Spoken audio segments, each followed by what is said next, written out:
Hyvää iltapäivää kaikille.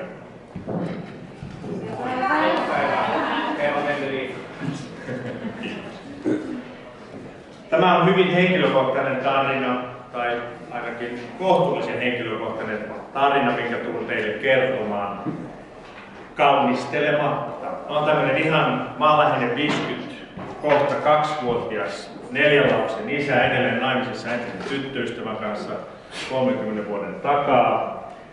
Mä oon asunut 4 eri maassa, niistä 28 vuotta Ruotsissa, ja nyt alkaa niitä tomaatteja silti heitä. Edelleenkin vanhempieni perua Ruotsin kansalainen, tänä vuonna kyllä hakemassa nyt kaksoiskansalaisuutta. Päästään tähän isänmaahan myös lähemmin kytköksiin. Minulle elämä on hyvin pitkälti ollut, sanotaanko, sarjakypsyyskokeita. Ja mä jossain vaiheessa 2000-luvun alkua mä määrittelin oman elämäni mission uudelleen. Ja mä tein niinkin rohkean mission siitä, kun että minun tehtäväni kaikkien näiden kokemusten jälkeenkin, mitä mulla oli siihen astikin ollut, on kasvaa ihmisenä, jotta muut voisivat kasvaa minun kautta. Kuulostaa aika suureelliselta, eikö totta? Mutta velvoittaa myös mielenkiintoisella tavalla sitten tarkastelemaan itseänsä ja sitä omaa polkuansa. Tuossa lukee sielu ja sisu. Ja tämä kalvo voisi olla viimeinenkin, mutta mä lähden siitä liikkeelle, että kun mä olen kirjoittanut kirjankin siitä, että mitä tämä johtamisen sielu ja sisu nyt oikein merkitsee, niin mä puran nämä käsitteet nyt heti tässä alkuun. Sisuhan on meille hyvinkin tuttua, se on sitä semmoista sitkeyttä, hellittämättömyyttä, josta me suomalaiset ollaan todella, me ollaan ylpeitä ja meidät tunnetaan niin kuin kansainvälisestikin siitä. Se on semmoista, joka saa meissä aikaiseksi sen tekemisen, vaikka tuntuisi miltä. Eikö totta, että me pusketaan ja me tehdään ja me mennään eteenpäin sisukkaasti. Ja se sielukkuus, mitä minä nyt ehkä sitten olen tässä vähän vanhemmalla iällä oppinut itsessäni enemmän arvostamaan ja peräänkuuluttamaan, se on sitten taas sitä semmoista vähän esteettisempää, tunteikasta, henkevää, vähän semmoista kauniimpaa ja se on myös dialogista. Ja tässä matkan varrella mä oon huomannut, että kun nuorempana paljon mieluummin olin oikeassa kuin onnellinen, niin jospa siinä olisi nyt niinku semmoista symbioosia, että voitaisiin niitä molempia. Että välillä voi olla oikeassa, mutta se onnellisuus kuitenkin on ehkä tärkeämpi. Ja tästä minun maailmassani syntyy tämä hieno symbioosi, joka on tämä tuottavuuden ja työn ilon symbioosi. Ja sen puolesta yrittäjyydessäkin mä mielelläni puhun ja paasaan ja saarnaan ja kierrän ympäri Suomea ja kansainvälisesti. Mun oma työurani on sen tyyppinen, että mä olen itse asiassa 20-vuotiaana perustanut ensimmäisen oman yritykseni ja 10. yritys, minkä perustin nyt, osa on myyty ja osa on mennyt konkurssiin, uskokaa tai järkää. Joulukuussa rohkenin kuitenkin perustaa ensimmäistä kertaa niin ydinperheenjäsenten kanssa uuden yrityksen poikieni kanssa. Katsotaan, mitä siitä tulee. Hiukan omasta matkastani, oma tarinani yrittäjänä. Lupasin, että tämä on henkilökohtainen. Ensimmäisessä vaiheessa mä luulin, että mä olen hyvä yrittäjä. Ja mitä se yrittäjyys sitten kun merkitsee, niin eikö se yritys tai yrittäjä olekin semmoinen kuin riskienottaja ja semmoinen ikään kuin mahdollisuuksien näkijä sielläkin, missä muut eivät niitä mahdollisuuksia näe.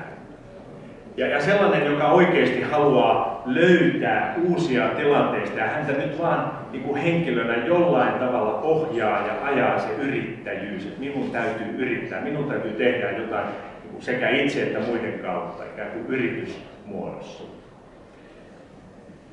Toisessa vaiheessa mä luulin olevani hyvä manageri. Ja hyvä tämmöinen asiajohtaja ja manageri, niin eikös totta, että ominaistahan hänelle on se, että osataan sitten jo vähän prosesseja, laitetaan johtamisjärjestelmiä kuntoon. Ja oikeastaan tehdään kaikkea sitä, mitä nyt sanan varsinaisessa merkityksessä ehkä pelkistetty yrittäjä ei osaa. Koska yrittäjä näkee vaan sinne todella kauas, että tuonne minä haluan ja tätä minä nyt haluan tehdä. Ja unohtuu sitten ne prosessit ja se manageriaalisuuden puoli. hauska anekdootti tässä kuitenkin on, että kun minä havaitsin tai luulin havaitsevani itsessäni tämän vahvan identiteetin, mutta huomaamaan, että olen aika monta identiteettikriisiä käynyt läpi, varmaan edelleenkin käy, niin juuri siinä vaiheessa 90-luvun alussa yksi mun yrityksistäni meni konkurssiin ja aika pahasti. Ja tämä oli niin aikoina, kun asuin vielä Ruotsissa, lapset oli pieniä ja meiltä meni kaikki. Meni talot, meni tavarat ja kyllä siinä oli pojalla peiliin katsomista, kun perheelle sanottiin, että lähdetään kaupungille, asuttiin 20 kilometriä kaupungin ulkopuolella Ruotsissa lähellä Kolmården ja kaupunki oli siis sitten Norrköping ja bussillahan sinne oli lähettävä, kun auto oli ollut pakko myydä. No siitäkin selvittiin ja siitä päästiin eteenpäin ja velat ja verot maksettiin ja seuraavassa vaiheessa omaa identiteettiä ja tarinaani yrittäjänä mä luulin olevani hyvä ihmisjohtaja. Ajattelin, että tässä on varmaan nyt se, että jos tämä yrittäjyys ei sinänsä ollut ihan se vahvin identiteetti ja jos tuo manageriaalisuuskaan ei nyt ollut ihan siellä ytimessä, niin mä oon varmasti nyt sen tyyppinen ihminen, joka saa ihmiset mukaan. Kun mä kerään ihmisiä ympärilleni, mä saan heidät motivoitumaan ja mä saan heidät sitoutumaan ja se tiimin vetäminen isomman tai pienemmän, niin siinä on varmaan mun juttu. Siinäkin oli omat vaiheensa. Kunnes tiedän, ja tämähän on aina hauskaa, kun kirjoittaa johonkin, että tiedän, niin mä tiesin noissa aikaisemmissakin vaiheissa. Mutta nyt mä kuvittelen siis tietäväni, että mä olenkin mitä? Mä oon artista. Mitä sillä tarkoitan? Mä tarkoitan sillä sitä, että ei mua henkilönä ohjaa mikään näistä kolmesta edellisestä yhtä voimakkaasti kuin se, että minä saan nyt vaikkapa teidän edessäni tässä seistä ja paasata ja kertoa siitä, mikä minulle on todella tärkeää. Ja mä luulen, että kaikilla meillä, jotka ollaan yrittäjiä, meillä on opittavana sen tyyppinen, tai opittavana, no kyllä, tämmöinen itse tutkiskelun paikka, että mikä näistä neljästä on se meidän perus, jos nyt saa sanoa vietti tai identiteettiyrittäjä. Ootko sä aidosti yrittäjä? Ootko sä aidosti manageri? Ootko sä aidosti se hyvä ihmisjohtaja? Vai ootko sä se semmoinen huippuosaaja? Ja sä olet kuitenkin totta kai summa vähän näitä kaikkia. Minulle tämä oli hyvin vapauttavaa, kun pääsin havaitsemaan, että kaiken kaikkiaan ja ennen kaikkea minä olen artisti. No tämän yrittäjyyden matkan varrella väitän, että minustakin on tullut eheämpi persoona. Ja niin kuin ensimmäisessä kirjassani yritin kirjoittaa, niin uskon myös, että yrittäjällä on 5 semmoista erityissuhdetta, johon kannattaa kiinnittää huomionsa, jotta elämä ja yrittäjyys olisi eheämpää, se olisi tasapainoista. Ensimmäinen on hyvinkin yksinkertainen ja se on suhde itseen. Mitä sinä näet, kun sä peilistä katsot itseäsi? Kuka siellä katsoo ikään kuin takaisin? Kuinka tietoinen sinä olet, vaikkapa nyt tuon äskeisen keskustelun myötä, että mikä sun vahvin identiteettisi on? Hyvin tärkeä, ja sanoisin näin, että minulle ainakin tämä matka itseeni on ollut kaikista tärkein. Toinen suhde on sitten tämä suhde toisiin, se vuorovaikutussuhteessa oleminen toisiin ihmisiin. Koska tosiasia on kuitenkin näin, että ei minun elämässäni ole mitään sellaista, mitä minä en olisi saanut toisten sallimana. Jos oikein tarkkoja ollaan, niin en minä ole ansainnut tai saavuttanut mitään. Siihen on aina tarvittu joku muu. Joku toinen on sallinut sen myöskin minun menestykseni. Kolmas suhde on suhde aikaan. Tähän kronologiseen, yhä nopeammin kulkevaan aikaan. Ainakin voi luvata, että te, jotka olette nyt pari 30-vuotiaita, niin kun tulette minunkin ikään, niin tulee sellainen tunne, että aika vain vyöryy. Ja asiat vaan tapahtuu hurjalla vauhdilla. Puhumattakaan isästäni, joka nukkui pois marraskuussa 90-vuotiaana, niin hän tapasi aina sanoa, että Lasse, muista olla läsnä tässä hetkessä ja tässä ajassa, sillä se kiihtyy ja kiihtyy se ajankrolo. Millä tavalla sinä laitat asioita tärkeysjärjestykseen? Minkälainen suhde sulla on aikaan? 4. suhde on suhde sitten bisnekseen. Se koko ansaintalooginen kokonaisuus. Se tuottavuuden näkökulma, jossa tulee myös hyvin paljon sitä manageriaalisuutta. Osaatko laskea 1/1, että siitä tulee toivon mukaan yrittäjämaailmassa vähän enemmän se 2. Ja 5. tärkeänä suhteena, jotta voimme yrittäjinä olla eheitä persoonia, niin on se suhde arvoihin tai suhde johonkin korkeampaan, semmoiseen, joka on kestävää, joka on ikään kuin kompassina omassa elämässä. Mä oon 10 vuoden ajan valmentanut vähän toista tuhatta työpajaa ja pitänyt jonkun verran sitten tämän tyyppisiä puheita myös. Ja riippumatta mihin päin maailmaa mä oon mennyt, kun mulla on ollut valtava etuoikeus saada olla ihmisten kanssa tekemisissä 10 eri maassa aina. Riippumatta mihin kulttuuriin mä menen, mä havaitsen, että jos ihmisillä on nämä suhteet kunnossa, niin se tasapaino, joka siitä ihmisestä huokuu, on hän sitten ikään kuin palkkatöissä tai yrittäjänä, niin se on jotain ainutlaatuista. Ja erityisesti nyt nostaisin tämän yrittäjän persoonan ikään kuin esikuvan mielessä myös tässä esiin. Yleensä yrittäjyys tarkoittaa myös sitä, että sulla on vaikutusvaltaa moneen muuhun. On sulla sitten alaisia tai palveluverkostoja. Ja mitä eheämpi persoona sinä olet, sen paremminhan muut sinun seurassasi kokee eheyttä. Eikö totta?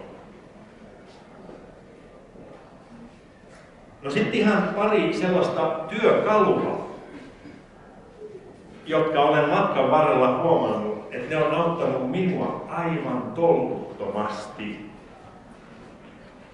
Ja yksi niistä on tämmöinen hassu kuva, jossa on että niin kuin ärsykereaktioketju tälleen niin kuin inhimillisessä mielessä. Että kun päivittäin meille tulee valtava määrä impulsseja.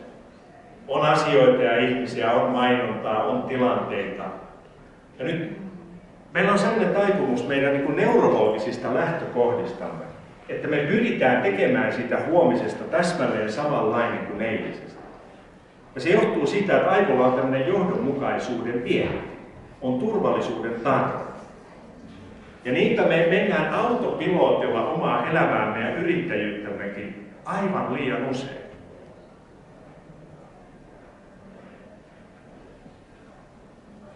Tähän kannattaa hetkeksi oikeasti pysähtyä. Koska tämä pysähtymisen voima ja se fokusoimisen salaisuus, se on ihan huikea. Kysy itseltäsi, pysähdytkö tarpeeksi usein tärkeiden asioiden ääreen? Pysähdytkö tarpeeksi usein fokusoimaan eli käskemään omaa mieltäsi keskittymään niihin asioihin, jotka on tärkeitä? Haastatko itseäsi vai rullaatko ikään kuin vain eteenpäin? Minulle tämä työkalu nimenomaan siinä mielessä, että tämä ärsykereaktion välimatka, kun se on kasvanut, se on antanut minulle paljon sisäistä ehdettä. Sitten sopii vaan toivoa, että se näkyy myös muille. Mitä lyhyempi se välimatka on sen ärsykereaktion välissä, sitä enemmän sinä olet ikään kuin entisten tapojen pohjalla. Ja me eletään kaikki sen tyyppisessä maailmassa, joka muuttuu aika radikaalisti. Koko ajan, joka ei enää lineaarisesti, vaan eksponentiaalisesti. Niinpä koko ajan pitäisi tasaisin välein pystyä pysähtymään ja miettiä, että onko mä automaattiohjauksessa vai valitsenko minä tilanteen ja päätänkö minä vai minun eiliset tavat. Toinen työkalu, ja tämän jälkeen mä en nyt enää sitten näitä työkaluja käy läpi, joka on pelastanut minut jopa katkeruudella, on tässä. On uskomatonta, kun maita ja mannoja kierretään, kuinka paljon huolia ja aivokapasiteettia ihmisten ja yrittäjien elämässä liittyy joko menneisyyteen tai tulevaisuuteen. No, tämä on edelleen jälleen kerran neurologisesti, eli aivotoiminnan kautta tämä on todella luonnollista. Sen takia, että meillä on elonjäämisvietti. Ja se vie meidät hyvin helposti mukana. Ja nyt se ikään kuin anteeksi antamisen voima on tämän tyyppisessä työkalussa tai tämän tyyppisessä ajattelumallissa. Että jos sä osaat oikealla tavalla suhtautua siihen menneisyyteen, koulunomaisesti eikä vankilanomaisesti, sä pystyt elämään tässä päivässä läsnä. Ja nyt kun me eletään kuitenkin pikemminkin vuorovaikutusyhteiskunnassa eikä tietoyhteiskunnassa enää, niin sillä on aika valtaisa merkitys sillä, että oletko sinä aidosti läsnä silloin, kun sä oot paikalla. Vai onko sun fyysinen kroppasi vain siinä? Mulla oli hyvin vaikeaa se tosiasia, että mun isäni suurehko firma meni konkurssiin 60-luvulla. Mun oma firmani meni konkurssiin 90-luvulla. Kyllä siitä oli helppo vetää sellaiset johtopäätökset, että ei sinusta poika ole yrittäjäksi. Ja helppo oli mennä siihen menneisyyden vankilaan, että täällä minä olen, säälitkää minua. Kun vielä tausta oli sellainen, että Ruotsiin vietiin 7-vuotiaana eikä sanaakaan osannut kieltä, kun oli ensimmäisen koulupäivän aika ja oli koulukiusattu seuraavat 3 vuotta. Tällaisella mentaalilla työkalulla niistä päästään eteenpäin, mutta vain, jos suostutaan pysähtymään. Ja vain, jos oikeasti ymmärretään, että me ollaan psykofyysinen kokonaisuus. Ja vain, jos ymmärretään, että oikeasti se softa hyödyttää aina sitä rauhaa. Ei nämä tietokoneet tai laitteet päällä olisi mitään, jos ei niissä olisi ohjelmista. Ei yritys olisi mitään, jos siellä olisi henkilökuntaa. Ei ihminen olisi mitään, jos ihmisessä ei olisi tunne- ja mielimaailmaa.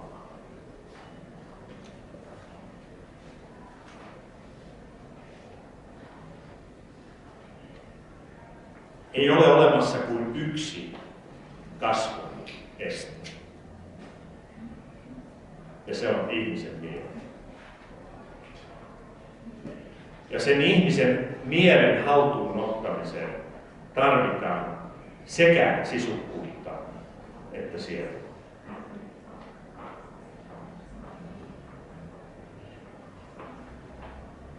Eilen luin jostain muutaman hienon niin kuin runollisen ajatuksen, joka menee näin. Jos korva on avoin, kuulo toimii. Jos suu on avoin, makuaistit on havaittavissa. Jos silmä on avoin, me näemme. Jos mieli on avoin, se antaa meille viisautta. Jos sydän on avoin, meillä on mahdollisuus rakkautta. Minun kehotukseni on tämän kaltainen, samalla kun kiitän omasta lyhyestä puheenvuorostani, on se, että älä jää yksin. Älä koskaan jää yksin asioittesi, on ne sitten menestymisiä tai ongelmakohtia. Hanki aina itsellesi rinnalle. Yhdessä kaikki asiat onnistuu paljon paremmin. Paras rinnalla kulkija on sinun oma sisäinen dialogisi. Että se uskomuspaketti, joka sulla täällä sisäisessä dialogissa on, tukee sun tulevaisuuden näkymiä. Toiseksi paras on se toinen. Kiitos.